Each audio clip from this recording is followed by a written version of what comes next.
traders, FX Pip Collector here. Today is Tuesday, December 10th, and I'm going to be analyzing the Aussie US dollar, starting on the monthly, working my way all the way down to the 1 hour time frame for the full top-down analysis.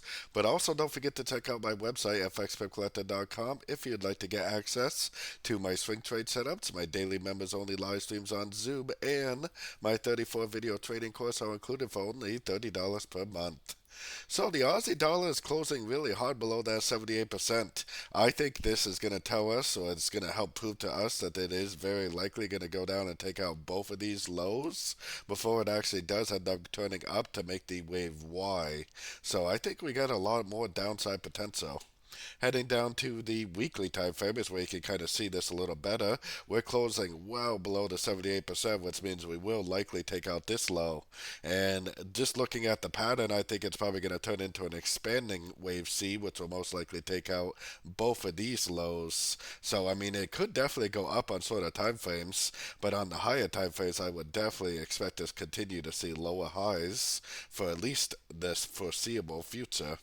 Heading down to the daily time frame, our last structure level is still way back here. That's what would turn me into a buyer. The market could go up quite significantly, and as long as it does not break this high right here, I definitely would still be looking at any move I see to the upside as nothing more than a correction to the downtrend. So taking it down to the 4 hour time frame. So we've had some pretty decent shorts. I mean, we've finally got some pretty nice market movement.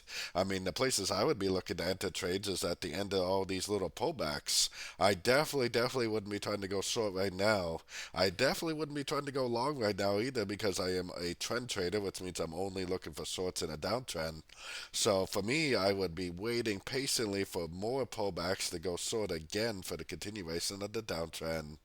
So taking it down to the 1 hour time frame, we really don't have much for dollar news today, but tomorrow we have CPI inflation data for the US dollar. So we're gonna have to see how what the market does over the next 24 hours, setting itself up for that. But like I said, I personally am only looking for shorts right now.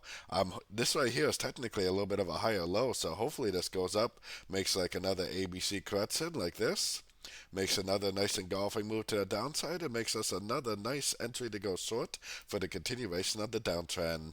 And even if it does start a pretty significant move to the upside, that's fine by me, because anything I see to the upside, I am just going to assume is a correction to the last wave down until I see that break of structure that I was talking about on the higher time frames to the upside. So anyways, don't forget to join my free Discord channel, which is linked over here in the corner. And as always, thank you and happy trading.